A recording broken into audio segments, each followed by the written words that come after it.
Soyez donc bénis dans le monde entier, ici le Bishop Claudio, dans cette émission sur www.templededieu.com. Dites-nous, pasteur. Donc, il a été posé cette question, comment reconnaître le vrai du faux, une bonne église d'une fausse église, un vrai chrétien d'un faux chrétien.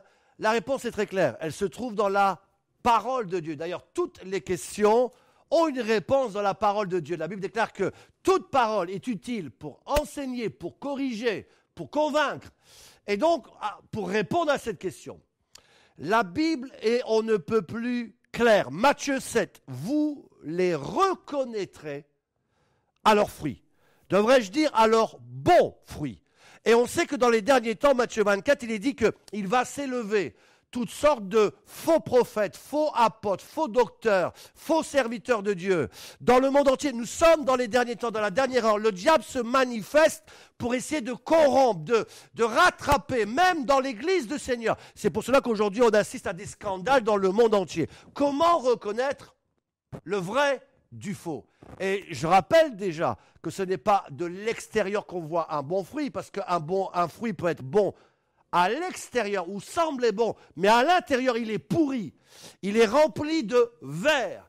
Et c'est pour cela que Dieu va dire, il faut discerner et les reconnaître. Et donc, 5 principes qui sont très clairs. Un vrai serviteur de Dieu se reconnaît par son humilité, sa simplicité. Dieu nous appelle à monter sur l'âne.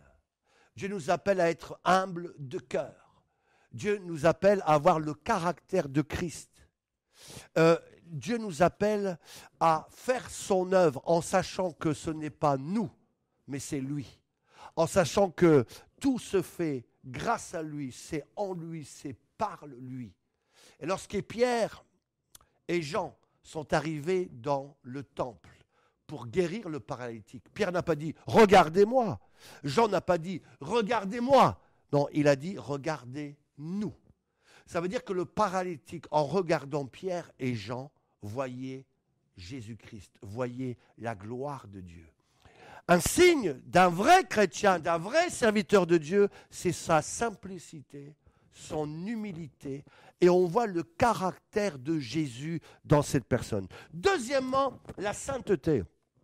Dans ses paroles, dans sa conduite, dans sa manière de prononcer, dans sa manière de parler aux gens, de respecter les personnes. Aujourd'hui, on assiste à toutes sortes de personnes qui ont des attitudes tout à fait incroyables, qui sont méprisantes, malhonnêtes. Au lieu d'être une église, n'est-ce pas, qui marche dans la vérité, aujourd'hui, les chrétiens ont le don de la critique, murmurent, ils mentent, ils volent, ils trichent. Comment voulez-vous qu'on peut dire que ce sont de vrais chrétiens? Non! Un homme de Dieu, une vraie église doit aspirer aux choses d'en haut. Nous ne sommes pas dans une cour à poules. Nous sommes appelés à être des aigles et des lions, n'est-ce pas, qui sommes au-dessus des circonstances, au-dessus de toutes ces choses charnelles. Nous ne sommes pas des chrétiens charnels, nous sommes devenus des hommes spirituels. Ce n'est plus moi qui vis, c'est Christ qui vit en moi. Troisièmement, un vrai chrétien, on le reconnaît à son amour. Est-ce qu'il aime Dieu? Est-ce qu'il aime les gens? Aujourd'hui, tant de soi-disant serviteurs de Dieu n'ont plus l'amour de Dieu, n'ont plus l'amour, n'est-ce pas, des gens, ils ont l'amour de l'argent. Ils manipulent le peuple à coups d'offrandes, de dons, de dîmes, et des 1000 euros par-ci, et je te prophétise et je te donne autant. Mes amis, ce sont des faux serviteurs de Dieu. Ils sont en train de polluer les églises dans le monde entier. Des soi-disant hommes de Dieu qui ont 50 voitures et leur propre compasteur n'a même pas un vélo. Est-ce que vous vous rendez compte? Dieu veut bénir son église. Bien sûr, Dieu veut bénir son peuple. Mais si le pasteur devient riche, alors c'est toute l'église qui doit aussi être riche. Ça, c'est le plan de Dieu. Donc, un homme de Dieu, on le reconnaît par son amour de Dieu, son amour pour les gens. Il est désintéressé. Il veut que la gloire de Dieu soit manifesté et aussi, il veut que son prochain soit béni de manière incroyable. Quatrièmement, un vrai serviteur de Dieu. On le reconnaît par son honnêteté et sa franchise et vérité. La Bible déclare que ton oui soit oui, que ton non soit non. Un homme de Dieu d'abord est un vrai homme, une vraie femme. Un homme de Dieu se caractérise par ses paroles. Les Juifs, Dieu a choisi ce peuple-là parce que oui, c'est oui, non, c'est non. Un poids sur une balance, 1 gramme, c'est 1 gramme. 2 grammes, c'est 2 grammes. 1 kilo, c'est 1 kilo. Aujourd'hui, allez faire des affaires avec les chrétiens. Mais les hommes d'affaires dans le monde entier disent non, moi je ne fais pas d'affaires avec ces gens dans les églises parce que ce sont des voleurs et des menteurs. Mes amis, et les pasteurs encore pire. Les plus grands parfois voleurs, c'est des pasteurs. Donc, Dieu veut qu'on marche dans l'honnêteté. Vous les reconnaîtrez à leurs fruits, nous dit la parole. Leurs fruits. Des bons fruits. Des fruits de vérité. Jean-Baptiste va dire, produisez des fruits dignes de la repentance. C'est-à-dire que ta foi intérieure doit se manifester par des actes extérieurs et par des œuvres extérieures. Et c'est pour cela que Pierre, voyant les œuvres que Dorcas, Tabitha, avait faites, va dire, voilà, je vois que tu es une femme de Dieu. C'est pour cela, au nom de Jésus, lève-toi, sois ressuscité et vis. Donc, c'est déjà un signe prophétique de la résurrection, n'est-ce pas, de tous ceux qui marchent avec Dieu. Au son de la trompette, les morts en Christ ressusciteront. Et Apocalypse dit que nos œuvres nous suivent. Heureux ceux qui meurent dans le Seigneur. Donc, un vrai chrétien, on le voit par ses actes, son caractère. Comme je le disais, c'est quelqu'un qui a la robe du sacrificateur avec une clochette et une pourpre. Les dons et l'amour, les dons et les fruits de l'esprit. Sa vie était transformée de l'intérieur et c'est pour cela qu'il peut manifester les œuvres de Dieu. Aujourd'hui, plein de gens manifestent, n'est-ce pas, des œuvres soi-disant de Dieu extérieures, mais leur vie intérieure n'est pas changée. Ils font des miracles, mais Jésus dit, je ne vous connais pas. Ils prophétisent, mais Jésus dit, je ne vous connais pas. Mes amis, quand Dieu est apparu à Moïse, il n'a pas dit, je fais. Il a dit, je suis celui qui suis. Ça veut dire qu'avant de faire, il faut être. Et aujourd'hui, le grand problème dans beaucoup d'hommes de Dieu, beaucoup de femmes de Dieu, ils font sans d'abord avoir été, sans d'abord avoir été transformés par Jésus, sans d'abord s'être repentis. C'est comme cela qu'on assiste aujourd'hui à tous des Acans, des Absalons, des Simon le magicien qui s'infiltrent dans les églises et que Dieu va juger sévèrement parce que la Bible est très claire. Que celui qui ne porte pas de fruits sera coupé et jeté au feu. Et 1 Corinthiens 3 est aussi très clair.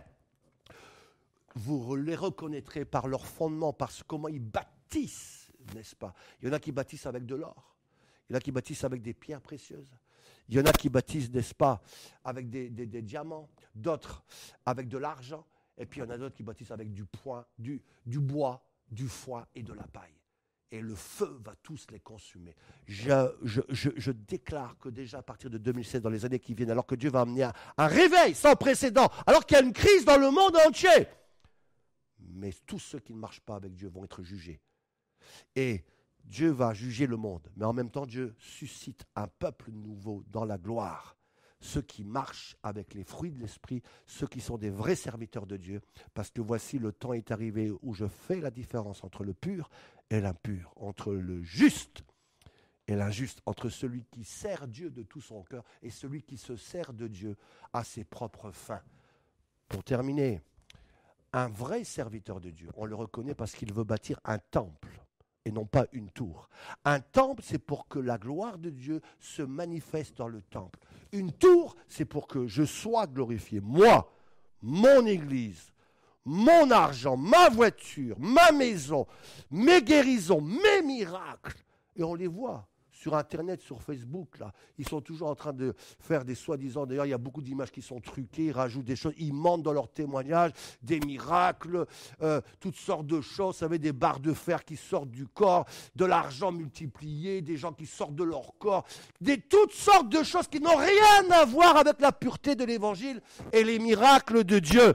Et je vous annonce encore que les miracles ne sont pas un signe de la bénédiction de Dieu. Tu peux faire des miracles et aller en enfer, tu peux prophétiser, faire des dons de guérison, mais tu utilises le nom de Jésus, mais tu utilises la puissance satanique. On les connaît tous ces gens-là, qui vont près des eaux, chercher la puissance, n'est-ce pas, des sirènes des eaux, des sorciers pour avoir la puissance de guérir, de prophétiser et faire de miracles. Vous serez jugés sévèrement, nous dit le Seigneur. Donc vous le reconnaîtrez à leurs fruits. Et lorsqu'on marche avec Dieu, Jean est très clair. S'ils avaient été de nous, ils seraient restés avec nous, 1 Jean et 2 Jean. Mais parce qu'ils n'étaient pas des nôtres, ils se sont égarés. Et l'onction de vérité nous a montré ces choses. Donc lorsque nous avons l'onction de Dieu, la paix de Dieu, on discerne ces choses. Avec la sagesse, on sait reconnaître le vrai du faux. Que Dieu vous bénisse dans le monde entier à marcher dans la parole, dans la sagesse, dans le discernement, avec une bonne attitude, dans la vérité, la sainteté, l'honnêteté et dans le service. Parce que nous sommes appelés à servir, non pas à se faire servir. Nous sommes appelés à nettoyer les pieds de nos amis. Nous sommes appelés à servir à table, à servir le peuple. Nous sommes appelés à aider le peuple. On les voit, on les reconnaîtra à leurs fruits. Aujourd'hui, la plupart des pasteurs se servent des gens en tondant, n'est-ce pas, leur peau, sans les avoir conduits vers des verts pâturages, sans les avoir conduits vers des eaux paisibles. Ils tondent les gens, prenant leur argent et tout, jusqu'à mourir parfois. C'est un scandale. Vous les reconnaîtrez à leurs fruits. Les vrais serviteurs de Dieu, ils marchent dans l'humilité et ils servent les gens. La Bible déclare que le dernier jour, Jésus s'est levé. Il s'est déshabillé, il s'est abaissé, il a nettoyé les pieds de ses disciples. Que Dieu vous aide, que Dieu nous aide tous à avoir de bons fruits. Et alors le Seigneur, le dernier jour, dira, viens, entre dans la paix et dans la joie de ton Maître. Soyez bénis, le bishop Claudio vous bénit dans cette émission. Dites-nous, pasteur, sur templededieu.com. À bientôt. Shalom.